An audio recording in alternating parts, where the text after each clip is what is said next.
In 1939, as the world stood on the edge of collapse, silence held its breath. Cities still buzzed with life, but behind every smile, every hurried step, and every conversation, one thing remained constant: fear. A fear born from the whispers of war, from the shadows cast by rising dictators, from the tremors of nations preparing for something unimaginable. This was the calm before a storm the world had never seen before. And within this storm, countless lives, innocent, fragile, hopeful, would be shattered forever. Tears of the Fallen is not just the story of nations fighting. It is not about borders, weapons, or strategies. It is about people, the ordinary men, women, and children whose lives were uprooted without warning. It is about the mothers who waited for sons that never returned. It is about the children who grew up surrounded, not by laughter, but by hunger, air raid sirens, and rubble. It is about the silent tears shed in the dark, and the unspoken courage shown in the daylight. Our story begins in Warsaw, Poland, a city filled with music,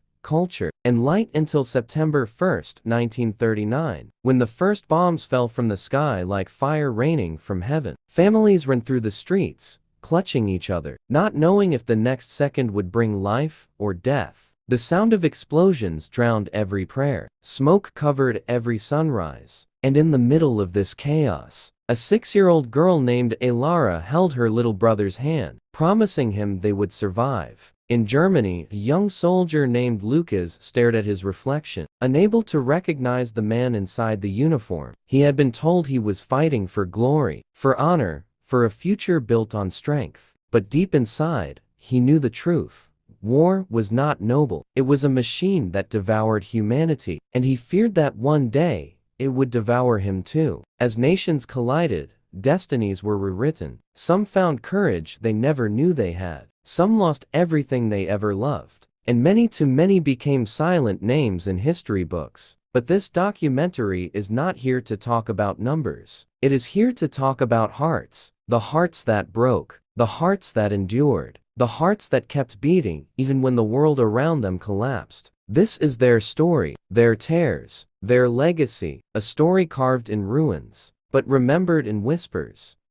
As the war spread beyond Poland, its shadow stretched across Europe like a suffocating blanket. Cities that once glowed with nightlife now flickered with the dim light of ration candles. Streets once filled with chatter, now echoed with marching boots, fear, and the distant rumble of artillery. Yet, in the midst of this darkness, stories of resilience glimmered like stars refusing to die out. In France, 16-year-old Eunice helped her mother hide refugees in the cellar of their small countryside home. Every night, she would sit by the narrow window, listening to the hum of German patrol trucks approaching like iron beasts. Every breath she took felt like a risk, but every life they protected felt like a victory. Her courage was not loud or heroic. It was quiet, trembling, but unwavering. She had learned that bravery does not always roar. Sometimes it whispers. Meanwhile, in London, the Blitz had turned the city into a battlefield of fire and rubble. Entire neighborhoods vanished overnight. Families slept in underground stations,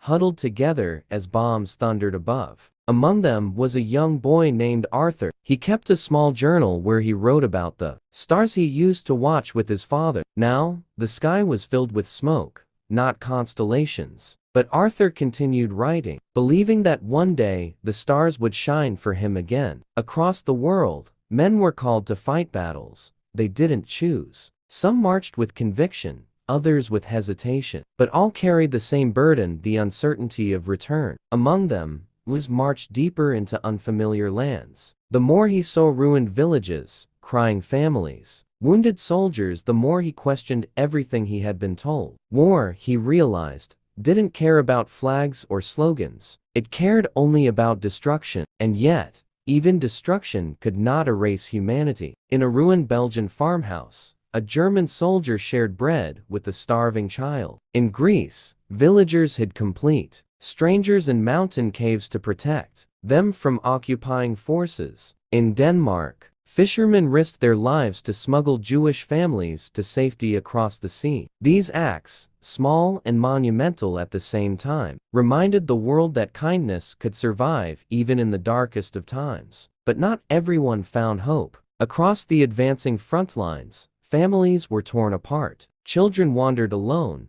clutching faded photographs. Mothers searched endless crowds of refugees for missing faces. Every road was filled with stories of sorrow, and yet those stories rarely found their way into history books. This documentary is their voice, their tears, their fears, their silent prayers. For even as the world collapsed, these people held onto fragments of hope. Hope that the war would end. Hope that their loved ones would return. Hope that life, one day, would begin again. As 1941 emerged, the war reached a terrifying new stage. Frontlines expanded like cracks on breaking glass, spreading across continents and oceans. The world was no longer divided into nations, it was divided into survivors and the fallen. And in this widening storm, every life, every breath, every moment carried a weight far heavier than before. In the snowy forests of Eastern Europe, the air was filled with the sound of distant gunfire. Villages that once echoed with songs and festivals now lay silent, buried under ash and memories. Here lived a young nurse named Mila, working in a makeshift field hospital built inside an abandoned school. Its classrooms, once home to chalkboards and laughter, now held wounded soldiers and frightened civilians. Mila moved from one bed to another, her hands trembling from exhaustion, but her eyes steady with determination. She believed that saving even one life was an act of defiance against the war itself. One night, as snow fell quietly outside, a soldier whispered to her, "Do you think this will ever end?" Mila didn't have an answer. She simply held his hand until he slept. Sometimes, silence was the only comfort she could offer. Far away, across the vast Atlantic, the United States was watching closely, unsure whether to step into the flames consuming the world. People debated, argued, feared. But everything changed on a quiet Sunday morning in December. Pearl Harbor erupted into chaos as smoke swallowed the sky and explosions shook the earth. Lives were lost in seconds. The world shifted again. There was no remaining edge to stand on. America had been pulled into the fire. Back in Europe, Lucas continued his march. Each step felt heavier than the last. His uniform, once worn with pride, now felt like chains. He had seen too much villages turn to ashes, families begging for mercy, soldiers crying as they died far from home. He didn't know who to hate anymore. The enemy, his leaders, himself, or war itself, an invisible monster no one could see, but everyone feared. In the ruins of Kiev, little Ilara and her brother searched for shelter every evening before the air raid sirens began. Their days were spent wandering through broken streets, looking for lost parents, lost friends, lost pieces of the world they once knew. Ilara wasn't old enough to understand politics or borders, but she understood fear, hunger, and loss. And she understood that her brother needed her more than she needed answers. Among all this destruction, small moments of humanity still flickered. A Russian soldier shared his warm coat with a freezing child. A priest opened his shattered church to anyone regardless of nationality who needed a place to pray or simply breathe. People clung to each other because hope was all they had left.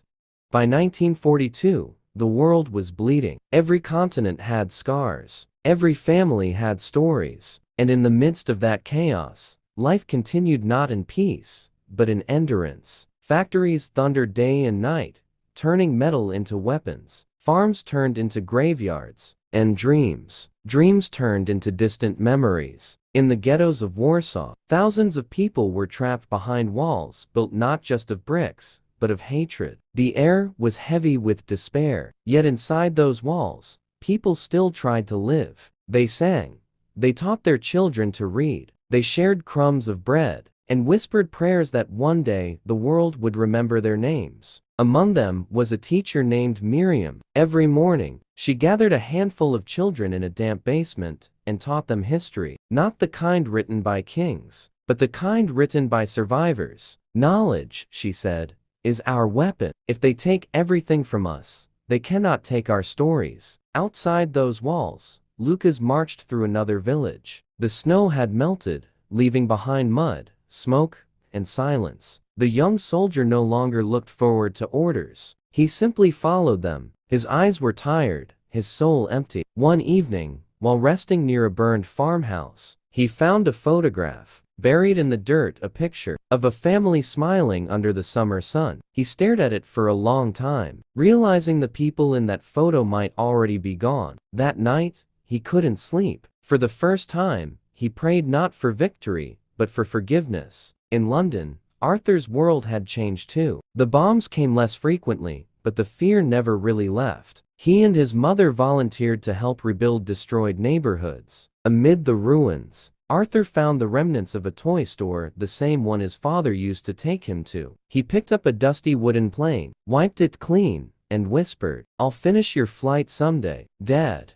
In that moment, surrounded by broken buildings, he found a reason to keep believing in tomorrow. Across the oceans, soldiers landed on new shores. Battles erupted in deserts, jungles, and seas. Each one claimed thousands of lives, and yet, no side truly won. The war was not a fight for victory anymore. It was a fight to survive long enough to see it end. Back in Warsaw, Miriam's students sang softly one last time before the ghetto was raided. The sound of gunfire silenced their voices, but their words, "We are still human," echoed long after. And somewhere in the ruins, Alara and her brother found a piece of chalk. She drew a small heart on a crumbling wall. It was her promise that even in a dying world, love would not vanish.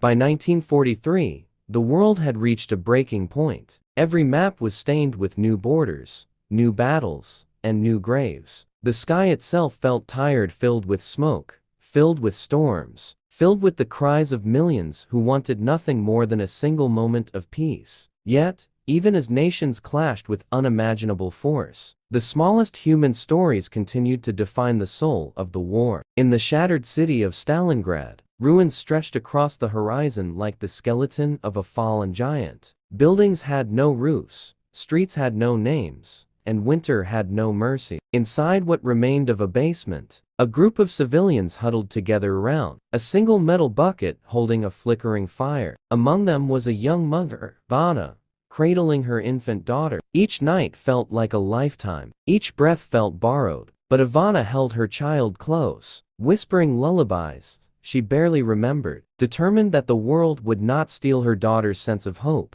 Above them, soldiers fought not just the enemy, but hunger, exhaustion, and the brutal cold. Many had lost friends. Many had lost themselves. Yet somehow, they remained standing, driven by the belief that if they endured this winter, spring might return not just to the land, but to their lives. Meanwhile, Lucas found himself in a forest near the Eastern Front, assigned to guard a group of prisoners. Among them was an elderly man with gentle eyes, who spoke softly in a language Lucas didn't understand. But sorrow had no language barriers. As the man collapsed from fatigue, Lucas hesitated. Orders said to keep marching. Humanity said otherwise. Lucas lifted the man onto a wagon, risking punishment, even death. For the first time in months, he felt human again. Acts of kindness were dangerous in war, but they were also necessary. They reminded him he was not lost yet. Far away, in the Mediterranean, Allied ships battled fierce storms and enemy aircraft. On one of these ships was a medic named Daniel, who had already seen more wounded men than he could count. Every hour brought new cries, new bandages, new losses. But Daniel never stopped. When a soldier asked him, "Why do you keep going?" Daniel replied, "Because one day, someone will go home because I didn't give up." His hands shook, but his spirit didn't. Back in Eastern Europe, little Alara and her brother hid in a barn after escaping a convoy. The night was silent except for distant gunfire. Alara wrapped her brother in a torn blanket, whispering, "We will survive. I promise." She didn't know how. She didn't know where they would go. But she knew that as long as they stayed together, the world could not break them completely. War had taken everything from millions. Yet courage, quiet, fragile, stubborn courage, refused to disappear. A year that felt like a turning point, yet carried the weight of all the years before it. The war was shifting. The world could sense it like a long, exhausted breath finally beginning to rise. But even as hope flickered in distant corners, the suffering deepened in others. Victory, if it came, would not come gently. Across Europe, the resistance movements grew stronger. Ordinary people, farmers, teachers, tailors, teenagers risked their lives to sabotage enemy operations. They carried no medals,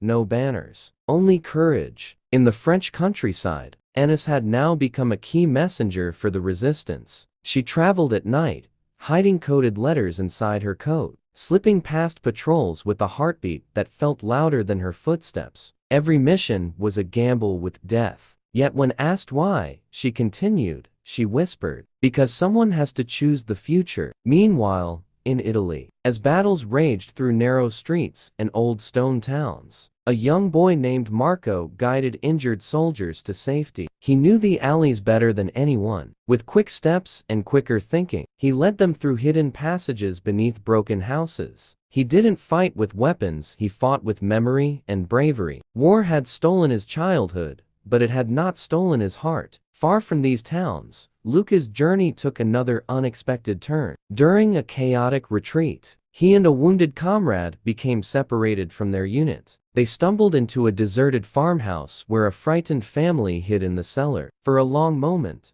both sides froze, guns pointed, breaths shaking. But instead of violence, something else happened. The father slowly raised his hands, offering a loaf of bread. Lucas lowered his rifle. In that silent exchange, war loosened its grip, if only for a moment. Two families, one by blood, one by circumstance, shared food, fear, and fragile trust under the same crumbling roof. Across the channel, Arthur watched as London began to rebuild. The rubble was still everywhere, but so were signs of life: children playing near construction sites, neighbors repairing broken windows, women planting small gardens in cracked courtyards. One evening, Arthur helped an elderly man lift fallen bricks from what was once a bakery. Beneath the debris, they found an old, burnt loaf still wrapped in cloth. The old man smiled sadly and said, "I used to feed this whole street." Arthur placed a hand on his shoulder and replied, "You will again." In that simple promise, the city found its pulse. And deep in the forests of Eastern Europe, Alara and her brother reached a refugee camp. For the first time in months, they slept without running. Nurses brought them warm soup. Volunteers gave them blankets. When Alara tasted real bread again, tears filled her eyes, not from fear, but from the unfamiliar feeling of safety. In 1944's final months, the world trembled between destruction and deliverance. Armies advanced across shattered continents, carrying both liberation and loss on their shoulders. Cities that had burned for years finally saw enemy flags fall. Yet the price of every victory echoed in the silent faces of civilians emerging from ruins. Hope was returning, but it staggered, wounded, cautious, unsure if it still belonged to humanity. In the forests of Belarus, resistance fighters carried out daring missions that seemed impossible months before. Among them was Mila, the nurse who once tended wounded soldiers in abandoned classrooms. Now, she delivered medical supplies through mine-filled paths, her bag packed with bandages, hope, and letters from families who had learned. She never lost a patient she could reach. Elsewhere, Lucas walked with the weight of choices he could never undo. Each liberated town revealed more truths: stories of families torn apart, of neighbors betrayed,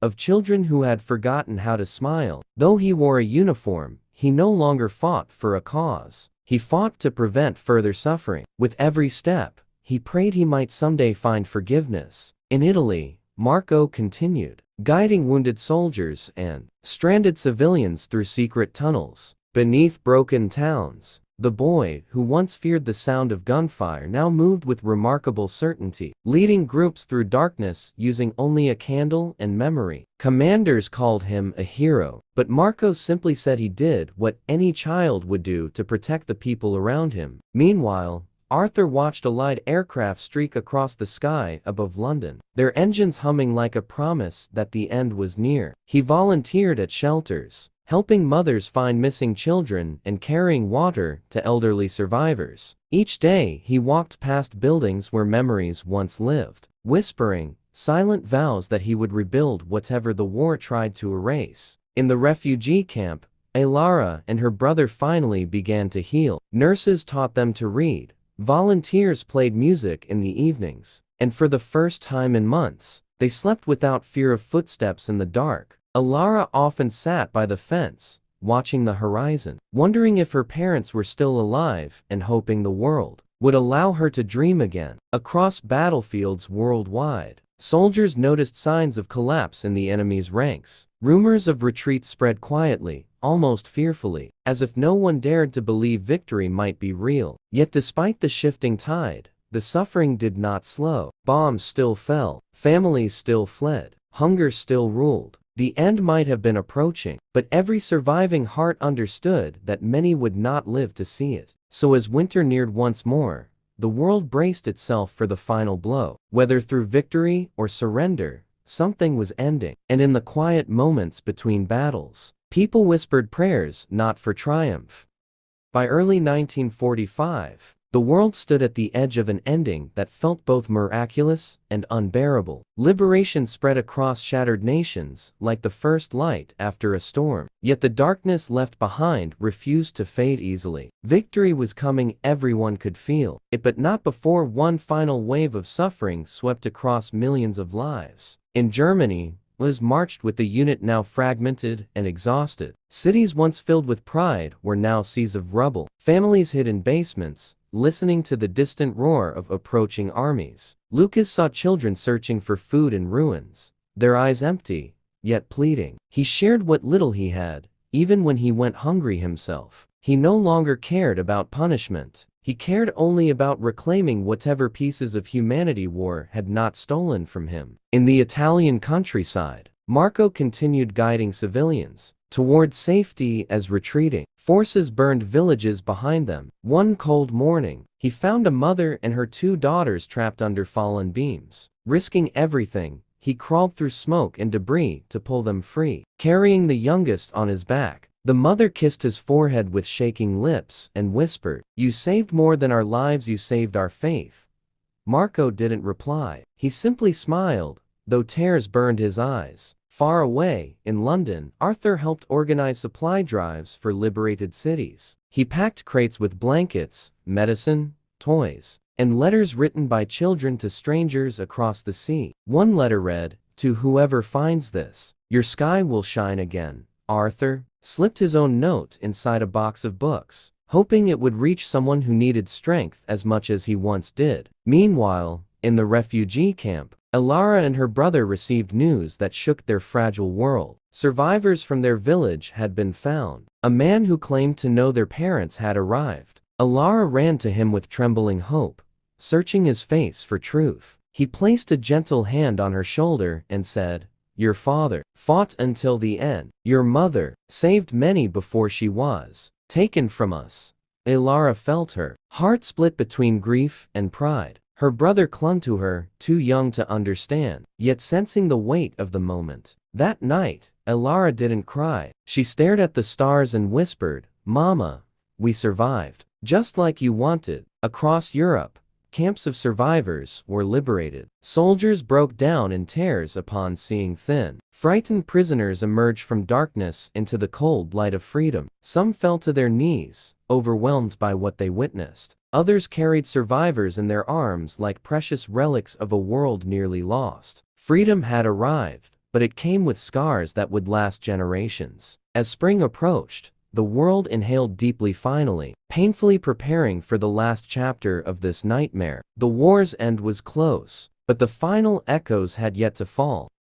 The spring of 1945 carried an unfamiliar sound across Europe, a silence that felt heavier than gunfire, yet gentler than hope. Armies advanced into lands long scarred by occupation. Roads once filled with tanks, now filled with refugees returning home, uncertain of what home even meant anymore. Victory was near, but with every step forward, the world uncovered truths far darker than the battlefield itself. Lucas entered one such place, a camp surrounded by barbed wire, watchtowers, and an unbearable stillness. The smell of smoke lingered in the air, though no fires burned now. He walked past empty barracks, their wooden walls carved with names, prayers, and desperate final messages. It was here that he understood the full depth of what the war had done, not just to bodies, but to souls. As liberated survivors emerged, skeletal and trembling, Lucas felt his knees weaken. He lowered his head, unable to meet their eyes. War had forced him to question everything, but this destroyed the last pieces of the world he thought he understood. Meanwhile, Marco helped newly freed villagers rebuild their shattered homes. He carried bricks, fetched water, and shared meals with families, piecing together the remnants of their lives. Children followed him, calling him Il Piccolo Angelo, the little angel, though he was barely more than a child himself. People looked at him with gratitude in their eyes. For them, his courage had become a symbol, proof that humanity had survived the war even when peace had not. In London, Arthur received a letter that changed the course of his young life. It was from a French family who had found the book he'd packed in a relief crate. Inside it, his note. They wrote, "Your words reached us at a moment when we needed them most. You reminded us that kindness still exists." Arthur pressed the letter to his chest, realizing he had helped rebuild not just buildings, but hearts. Back in the refugee camp, Alara held her brother closely as officials prepared lists of families to be relocated. She watched others reunite, some laughing, some crying, some collapsing under the weight of long-awaited relief. Though she knew her parents would not return, she felt their presence in every step she took forward. She whispered to her brother, "We will build a life they would be proud of." He nodded, his small hand wrapped tightly around hers. Across the world, radio broadcasts carried the same message: cities liberated, armies surrendering, cruelty brought to light. Yet even as celebrations began in distant capitals, survivors mourned quietly in the shadows. For them, the war wasn't ending, it was something they would carry forever. But for the first time in years, dawn felt real. The world was broken, but no longer falling. The final days were approaching, bringing closure, sorrow, and the fragile beginnings of hope. The month the world finally exhaled after 6 long years of terror. The guns fell silent, the bombs stopped falling, and soldiers lowered their weapons not in victory, but in exhaustion. Cities erupted in celebration, yet beneath every cheer lay the weight of millions who would never return to hear it. The war was over, but the healing had only just begun. In Berlin, the final battles had left the city in ruined, streets torn apart. Buildings collapsed into heaps of stone and dust. Lucas walked slowly among the wreckage, the sound of distant celebration echoing faintly through the shattered walls. Children poked through the rubble, searching for anything worth keeping. Old women swept debris from their doorsteps as if sweeping away memories too painful to hold. Lucas approached a broken fountain, its basin filled not with water, but with dust and fallen bricks. He dropped his soldier's cap into it and whispered, "No more." It was not a confession, nor an apology, it was a vow. In Italy, Marco stood on a hillside overlooking his village. Bells rang joyfully, villagers embraced, and flags waved in the warm spring wind. A soldier lifted Marco onto his shoulders, calling him a hero. But Marco only looked toward the mountains, where so many he had guided never returned. His small heart carried a wisdom far beyond his age. "Heroes," he murmured softly, "are the ones who didn't make it back." In London, Arthur joined thousands on the streets as crowds danced beneath confetti made of torn newspapers. He carried a photograph of his father in his pocket, tapping it gently whenever the cheers grew too loud. When fireworks lit the sky, Arthur smiled, not because the war was won, but because his father's dream of a free world had survived. He whispered into the glowing night, "Dad, we made it." Across Eastern Europe, refugee camps bustled with movement as families searched for lost relatives. Alara held her brother's hand tightly as lists were read aloud. Some people screamed with joy, others collapsed in grief. When Alara heard no familiar names, she did not fall apart. Instead, she hugged her brother, whispering, "We are our own family now." Volunteers soon found them a new home, small, quiet, safe. For the first time in years, Alara felt warmth without fear. She planted a tiny flower outside their new doorway, saying, "This is for Mama." In the French countryside, Anis watched as Allied trucks rolled through the village she once crossed under moonlight, carrying secret messages. Children ran beside the vehicles, laughter replacing whispers of fear. An officer approached her with a medal, but she shook her head. "I didn't fight for medals," she said softly. "I fought so children could laugh again." And so, as peace settled over the world like a fragile dawn, the survivors, soldiers, children, mothers, heroes carried forward the only thing war could never destroy. Dunia ab apni sabs and dairy gadi se guzer rahi thi. 1945, ki shuruwati mahinomi. Europe ka har kon barbadi ki chik sun rahada. Share eyes lag rehi, the jays unka rang chin chuka, ho surf dual, rock, or chup. Lekin is kamoshi, ki pichek, or kahani, chal rahi thi. Wo log jo abb, jin ki amid pakde, hutha. Ye kahani unhai ki aas, paz, gunti, hai an logan ki. Jo tut chuktha, parfur b kade the. Poland ki ek chot gon mi. Ila nam ki ek nurse apni, temporary clinic, ki bahar, kadi thi. Pora area bombings, ki badek kali kabristan, jasa, hogaya, tha. Par elaki huff, abb logan, ki dadkane dobara, shalane, ki koshish, kar rehi. The uski onghen mi ek ajib sa dar the jays har zakm usk dil par b lag raha ho is gan mi ek or kahani jinda thi Yakov ki ek Purana teacher jiska pora parivar camps mi ko gaya the usk paz ab surf ek Purani diary or kuch and here yadain bachi thi jab b ela uski tarif dekti uska chera ek tut chuk insan kakamosh sabut lagta fur b uski anghin mi ek chingari thi jin ki nahi sachko zinda rakni ki ek sham jab thandi hawayan purain garanki andar se sitter ki tera sar kar rahi thi ilani Yakov se pucha tum abb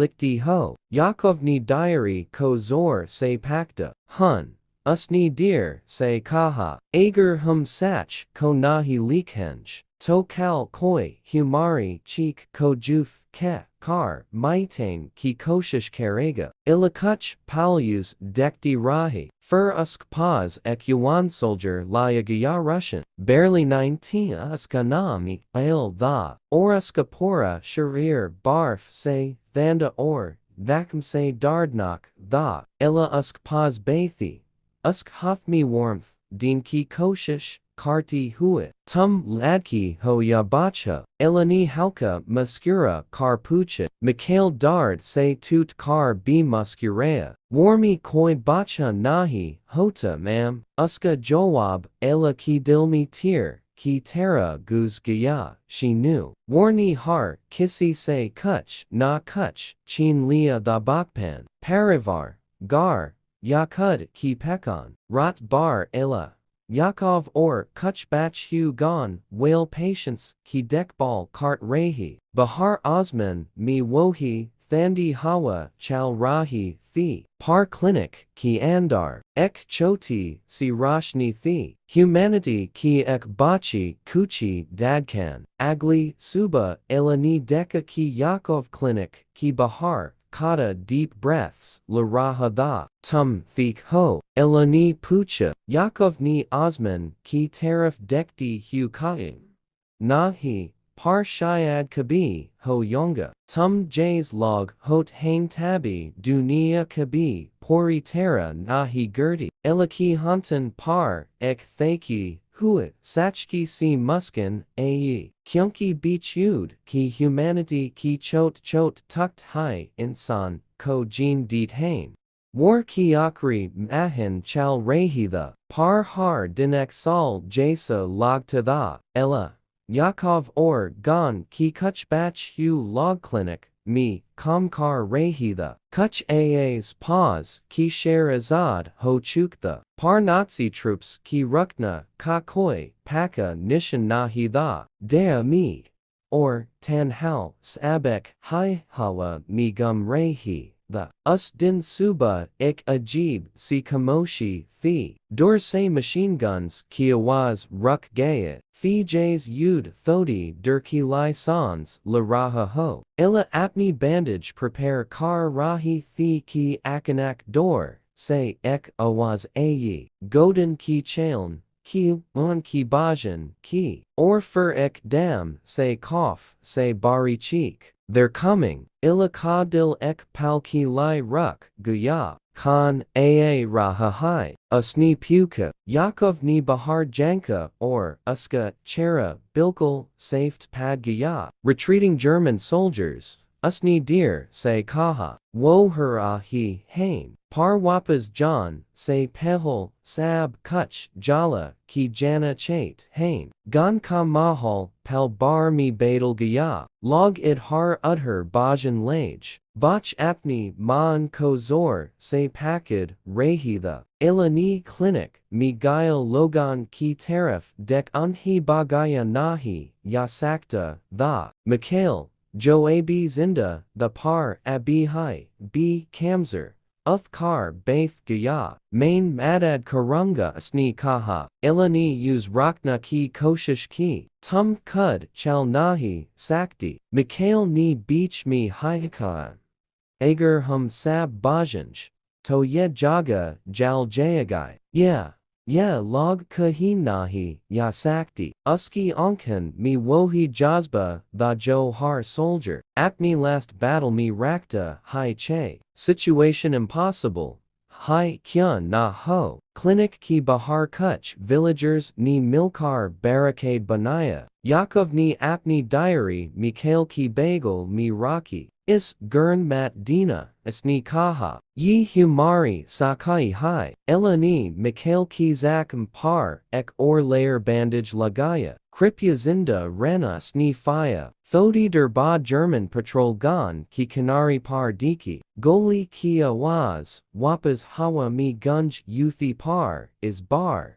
Yi logan ki cheek, nahi, unk hausel ka signal thi, villagers, mikhail or kuch resistance fighters milkar, kade, hoge, illa unk peach say, wounded ko peach keech rahi, thi, unk zakman ko pakad kar rakti huat, hawalmi dul rak, or gunpowder, ka smell bar gaya par, is dun mi b, ek chera, sabs, alag chamak raha da, ella ka ek, nurse, jo soldiers ki peach nai.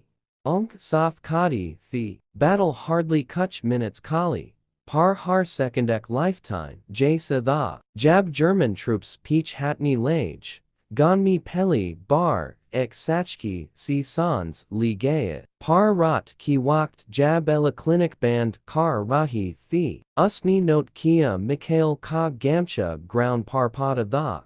Parwo kud, kahi nahi tha, elani hawa mi dear, say kaha, please, tum kahin chail mat jana, uski onken mi wo same tears the jo har, fallen soul, ki lai, bet, hain.